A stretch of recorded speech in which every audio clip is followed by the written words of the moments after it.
stars, and that's who we are. We are voices.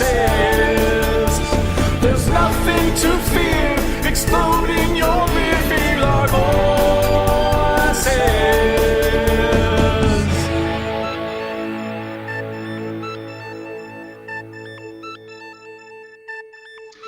Voice of the Republic is back. We're back. This is Mike. This is Carl. This is Carl. I didn't know we were using Batman voices. We can use all the different Batman voices.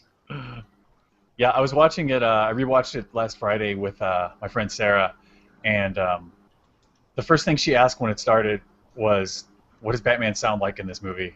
She's really young; she hasn't seen it yet. And I'm like, "You can understand him. I think it's just like a gravelly, if I remember. It's not. He just sounds like Michael Keaton going like this. He's just Michael Keaton. If you were Batman, and you were trying to sound tough and just like this, I'm Batman. You know? Yeah. Kind of like Clint Eastwood. Yeah. Sound like Clint Eastwood. That's it. Yeah. Yeah. Now, speaking of Michael Keaton, I will say that's one thing that surprised me going back and watching it, because I seriously haven't watched it in years, like 5 to 10 years probably. Mm-hmm. Because like I said in the previous episode, I always go to the really trashy ones, Batman Forever and Batman and Robin, just because they're more entertaining. They're not better. They're definitely not better films, but I think they're more entertaining for the camp value, and especially if you have like a riff tracks going on it or something. But I always remember, I always used to say, well, I thought Michael Keaton made a good Batman, but not a good Bruce Wayne, because I just never thought he was like a handsome man and everything. Going back, I'm like, I really underestimated Michael Keaton. I forgot that he actually is a halfway decent, good-looking man. It's like just years of him being in comedy movies that programmed me to think, oh, Michael Keaton, it's the guy from Gun Ho and Mr. Mom. You just can't. You couldn't take him seriously. Yeah, and then having that much removed from it, I go back and watch. I was like, you know what? Actually, he is a good-looking man, and I think he pulls off the Bruce Wayne segments too. So yeah, the only thing I didn't like about it was, and I did love him as Bruce Wayne, and I love that getting this guy that we normally see as like a goofy dude who's like usually up to his neck in hijinks and has to like be the nice guy to get out of it, that kind of thing. It helped the duality to a degree. I don't feel it was as extreme of a dual personality as the Nolan movies. Mm-hmm. That was more believable, and I wish they'd pushed the Playboy aspect of it. So number one, it would show, like they did in the Nolan movies, that this guy's definitely a spoiled kid. He doesn't care about anything, and it pushes the idea that he could possibly be Batman. Pushes it further away, but it would also make the love story with Vicky Vale a lot more relevant.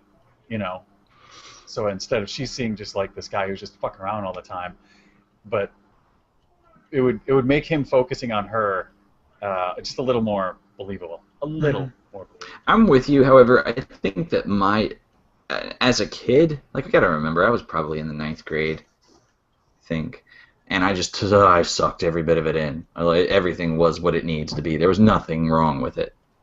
However, looking back, I think that he was in person a cool Bruce Wayne. The Batman, however, the aesthetic, I think he needed more of a jaw. Boom. Because the mouth, it was a big mask, but when it came out, it gave him that much chin. He kind of looked like he was in there. Kind of turtle-esque. And he needed, I don't even have enough jaw for it, really. I mean, it's jaw. Batman's got there's a big jaw there. Mm-hmm. He had a weak one. However, his mouth, the shape of his mouth, if you look to just look to any photograph of Keaton, especially in the Batman role, that his mouth is how you draw superhero mouths. Yeah. It's just like little line. It's perfect. He's got a perfect mouth. It's almost like the cat who did whoever that guy is who played the first Judge Dredd. Oh, I was gonna say Judge Dredd. Carl Urban in Dredd. Yes. Had that scowl the entire time. That was great. Yeah, it was perfect. It just worked. But RoboCop. Oh yeah, Peter Weller. The mouth just sold that character. It could only have been him, or maybe even Michael Keaton's face, with that real kind of perfectly Yeah. done. Yeah, visually, like I've always just drawn that mouth on superheroes. Oh, The jaw wasn't there though. Yeah. yeah. Hey, remember the real stiff, where the head doesn't turn in that cowl? Yeah. I'm fighting crime by looking in one direction at all times. Yeah, it's really too Yeah. bad that it took them like 20 years to resolve that issue. You know, and even in the first Nolan movie, they still don't even resolve it. You know, it's like That's what I'm it took them 2 movies to finally get neck motion into the Batman suit. And they address it. Address it. You know, which was cool. You know. Yeah. Like, I don't know. but you know, you can't talk about mouths without bringing up the Joker. And watching it, maybe. like it was such an amazing performance by Jack Nicholson. Because okay, I mean, usually Jack Nicholson has reached the point in his career, as a lot of actors do, where you just show up and you don't even really know the character's name anymore because it's Jack. Mhm. It's Jack, and he's got his sunglasses, and he's got the smile, and he's just laying it down how it is, and he's always Jack.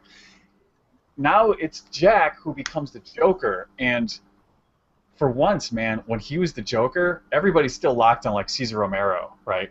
Mhm. Right. He gives so much, and he wasn't a young guy. It is a very physical performance, and his lunacy is just outstanding. I love his Joker so much. Yeah, and I really like the way that, because as a kid, I remember it being really funny. His performance was really funny, but as you grow up and you realize what he's doing, you realize how sinister of a character he actually is. Yeah. So he actually really does get that duality of the Joker, because honestly, as a kid, I was like, Joker. He's going, doing like crazy dance moves going out the door and stuff like that, you know, and you're just like, oh, it's so strange and it's so goofy and it's so fun, and you're like, as a kid, you love it. Then like you grow up and you realize, oh shit, he's actually like melting shit with acid in a flower, and you know, he's electrocuting someone like with a hand buzzer, and he's shooting people, he's doing all this awful stuff, and you don't get that at first because you're so caught up in like how goofy and outlandish the character is, and then you stop to look at it and you're just like, oh, it's totally different than the Heath Ledger, because Heath Ledger, I think, is legitimately creepy and sinister, and I love Heath Ledger's portrayal, but he doesn't quite get the duality. Like there are a couple like starkly funny moments, but you know, like the Joker that Jack Nicholson portrays is like he is a clown who's also a murderer. And it's like, oh, it's so creepy. You don't laugh at the Heath Ledger stuff. It's more like a dark humor, and sometimes it's an uncomfortable laughter. Except for the magic trick. I was the only person in the theater that laughed. Like when he made the pencil disappear, I was just like, bah! Oh yeah. And then I was like, I was very loud. That I have to say, like I've got to say, I loved the Ledger. I loved that. I loved everything about that. I love the evolution of the Joker. I mean, think about what people could take when the Joker first came onto the scene. A crazy killer. Woo, that's intense. You know, that's about the level. And you know, Batman in the comics and the cartoons kind of evolves and moves and evolves and moves. And this movie comes out and knocks our socks off by giving us Jack Nicholson, and there's been a lot of friends that care that, you know, I will disagree with you. There wasn't anything cool. He was Jack playing Jack.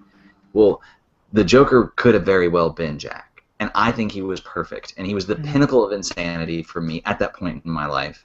I mean, come on, like now, at that age, I don't know if I could have handled a faceless Joker wearing his mask upside down and he's licking through his eyeball holes. Yeah. He's got maggots on his face, and he's so insane that there's no insane. You can't live through that level of insanity anymore. But then, so you tend to think maybe the Jack Nicholson Joker wasn't all that insane. But then you look back at it, and you see, at the time, what was he? Maybe 60-some years old. How old was? And he was doing that funny, excited, girly dance. Like that's crazy. Oh, yeah. And the fact that he made toys deadly is treacherous and super dark, because that's a child's thing. Yes, that is. Yeah, I mean, he was taking things that were fun and that you enjoy. I I mean, well, the initial plot was putting the combination for Smilex into things you use every day, so that's already terrifying. And then Right. the pinnacle, of course, is, yeah, I know what they're saying about me.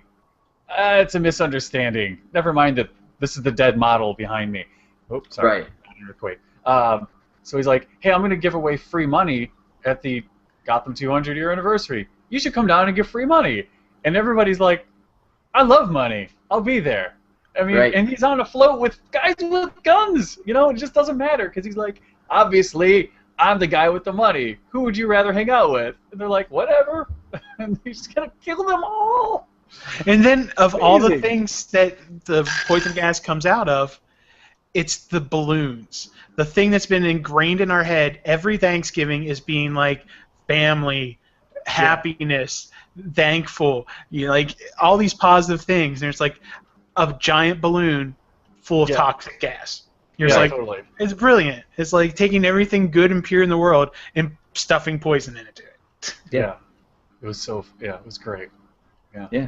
Great job, Oh, Jack. one last thing though before we go, I want to ask you guys a question.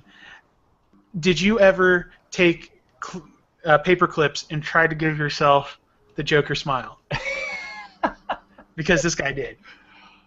I never did that. However, I did. I very quickly in life noticed that I could create sort of a Joker feel just by like turning my head and smiling and doing the eyes. And I drew the Joker endlessly. I always wanted to crooked the teeth and give him longer teeth and cut the face up and look at ways to make it look, if someone had been burnt, how to the dead white, how to make it realistic, like how to make that something that's really real, without being makeup. Yeah, I just focused on Batman. That was really just hook, line, and sinker, Batman. So I guess it sounds just painful, too. just typical Carl. I just fell for the villains like usual. Dude, I kind of did. I did with that, and that's rare. That's rare and hard for me because I'm like an Autobot guy. Yeah. But do you remember the T-shirt? And maybe you will, maybe you won't. But it was the best T-shirt, and I never got this one. I would get it now. In fact, if any of you guys have it, send it to I me. know the one. It's the one like this, and it just says ha ha ha ha ha ha ha in the background. Yeah. Like that was the shirt. Like it was so insane, and he had the crazed out eyes. I just needed that so badly. I loved it and never got it. And I just I'm sure it's still out there. It's a classic. It's a Yeah. page from The Killing Joke, if I'm not mistaken. yeah. Yeah, it was awesome. But I love it. yeah, you know what? Keaton, Nicholson, we want to hear what you guys think. So it's never too late to call about an old show. So any way you want to contact us, you can just go to www.vorradio.com and come and tell us either on the old Republicom or an email, let us know. Or, hey, we're on Facebook. We're very active there, so come on, hang out anytime. vorradio.com. That's all I have. And check out my Joker. And then we'll see you tomorrow. Just showing this joke. That's a pretty good joke. It's my Joker. Yeah, it's pretty cool. Ain't you crazy? But he's ball blurry. Talk to you guys later. All right. So tomorrow, everybody do your Jack. I'm going to do my Jack. I'm gonna pull it back for Jack. Pull it back for Jack. May the Force be with that ass. Ah, you didn't have anything to pull back, bitch. But I pretended I did. I love it.